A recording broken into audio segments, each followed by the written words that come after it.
porque y que ella se había desmentido, dicen que no es verdad. Hay todo un conflicto ahí. ¿Qué es lo que pasa? No, vale, mira, esto es tan desgarradoramente brutal y terrible, ¿no? De cómo toda una familia se involucra en un doble asesinato, ¿no? Es impresionante. Pero yo quiero destacarte los nombres. María Natalia Améstica y Guillermo Améstica han sido ya imputados y serán acusados en los próximos días. Viene, antes que termine este mes, ves que te estoy dando una primicia, antes que termine el mes de enero, ellos van a una audiencia preliminar, donde van a ser acusados por homicidio calificado con alevosía y por motivo fútil, en grado de coautoría, obstrucción a la administración de justicia, simulación de hecho punible, falsa atestación ante funcionario público y asociación para delinquir. Marcos Protolongo también va a ser acusado, también los funcionarios policiales para la época estuvieron en la escena del crimen y la cambiaron, Edgar Trillo, Gilbert Cruz y Teresa Pinto, la patóloga Solangela Mendoza, y tú me preguntabas en el programa del móvil, ¿por qué ocurrió eso? ¿Cómo ocurrió? Si la tesis era homicidio-suicidio. Y tú me decías, me preguntabas por qué lo reabría, algo así fue. ¿Cuál era tu curiosidad? ¿Cómo fue que llegaste a la conclusión que había que reabrir el caso? ¿Qué te llamó la atención? No es que me llamó la atención, es que en marzo, abril del año 2015, yo soy defensor del pueblo, yo era alguien que, al menos en mis redes, Twitter de la época, yo publicaba canciones de Canserbero, lo seguía en mi Twitter, yo era un seguidor de su cuenta Twitter, él era muy activo en Twitter. Y me imagino que a las hermanas y a la novia y al papá le comentaron que yo podía ayudarlos a reabrir el caso, porque ellos no creían en esa tesis oficial. No, conocían a su hijo. Y me abordan, me buscaron en marzo del año 2015. Eso está documentado en las páginas digitales de la época, incluso fue reseñada fuera del país. O sea que el defensor del pueblo de Venezuela reabre el caso Canserbero porque sus familiares, sus seguidores, más bien decían que lo habían matado, que él era víctima de asesinato. ¿Y por qué? Vamos a decir, primero, porque ellos decían que se habían roto unos vidrios y que él se lanzó. Y fueron 9 romanillas sacadas, dejaron un boquete. Significa que no se lanzó. No se estrelló. No se lanzó. Segundo, ellas me decían en ese marzo-abril 2015 que aparte que no era esquizofrénico, la forma como cae el cuerpo no corresponde a una caída libre de alguien que se lanza de esa manera con ese impulso, porque fíjate que él queda mirando hacia arriba, imagínate, mirando hacia arriba con las manos a la cintura, casi como que se estuviera durmiendo. Se veía que había sido cambiada la escena del crimen. Cuarto, había una disputa, ellas me lo dijeron en ese momento y yo lo dije, una disputa de carácter económico entre Natalia Améstica, los hermanos Améstica y Canserbero. Quinto, le habían robado todo el dinero que él tenía producto de su arte en su apartamento y que todo eso les daba la sospecha de que efectivamente había una disputa económica y que finalmente por ello lo matan.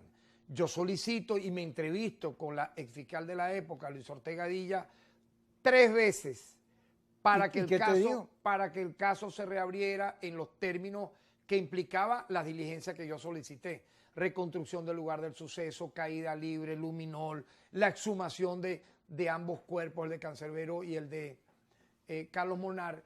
Y literalmente lo que recibí fue una especie de saludo a la bandera. Bueno, sí, está bien, vamos a volver a hacer las mismas actuaciones, pero ¿cuáles fueron las mismas actuaciones? La que estos 2 fiscales prófugos y los 6 CPC detenidos habían montado la escena del homicidio-suicidio. En una segunda entrevista con la fiscal Luis Ortega Díaz, ella sabe lo que me dice. Me dice, mira, vamos a imputar a Canserbero por ser el que mató a Carlos Molnar. Él fue el que lo mató. Y en efecto lo imputaron. ¿Y qué interés tenía ella? No es que interés. O sea, la versión, yo voy a hablar aquí, la versión que le dieron los fiscales, que le dio el 6CPC, suponte tú, ella lo creyó. No había nada por debajo. Yo voy a hablar aquí en términos de lo que yo puedo haber percibido. O sea, ella creía ciegamente en esa tesis. Por Dios, tú no puedes creer ciegamente en lo que te dé una orden de inicio, sea de un órgano auxiliar de justicia o un fiscal. Tú como titular, como líder, como jefe del Ministerio Público, investigar también por tu cuenta. Ya va, tráeme el expediente. Nunca tuvo el expediente en su mano, no le interesó.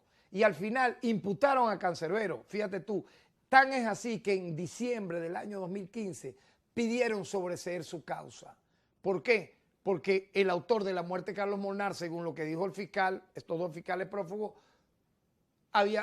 se había suicidado. Entonces tenían que cerrar la causa.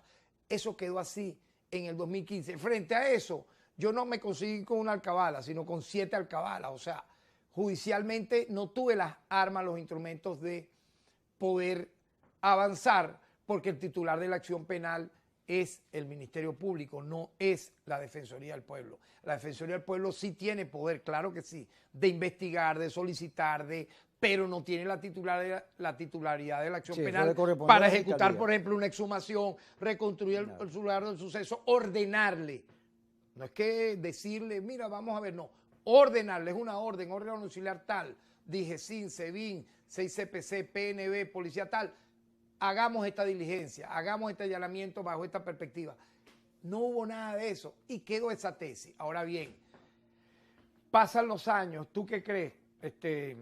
Kiko, yo conocí a Cancerbero, yo lo he dicho yo soy muy pulcro cuando hablo, nunca me gusta para nada dar versiones que no sean la verdaderamente real.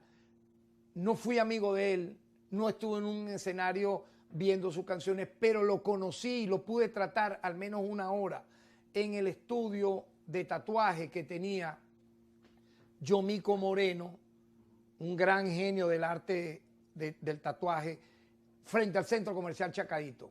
Eso fue aproximadamente a mediados del año 2013, si mal no me equivoco, como en septiembre del 2013.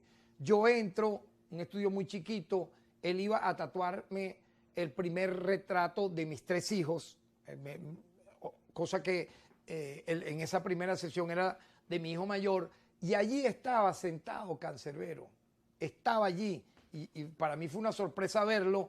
Su música estaba sonando allí en una lacto que tenía Yomico Moreno, y pude tratarlo, una persona introvertida, una persona más bien tranquila, o sea, se reía mucho, cantaba la canción, mientras estaba sonando él la cantaba, se retiró un rato a fumarse un cigarro, regresó, muy educado, muy cortés, se despidió y me quedó de él una extraordinaria impresión de un ser humano afable. Mira. Para nada, oye bien, para nada ese retrato de un homicidio, de un asesino, de un criminal, de un suicida. Oye bien, aparte que conocía sus letras, pasan los años y no hubo un día, mira, esto te lo puedo confesar, Kiko, y tú puedes incluso chequearlo a nivel de una experticia digital, en donde, nombrando yo cualquier caso, siempre hubiese 1, 2 o 3 seguidores de Cancerbero que me reclamaban, que me solicitaban, que me emplazaban que yo reabriera el caso, que por qué yo no lo continué en aquella época. Entonces, ya te estoy dando una explicación. O sea,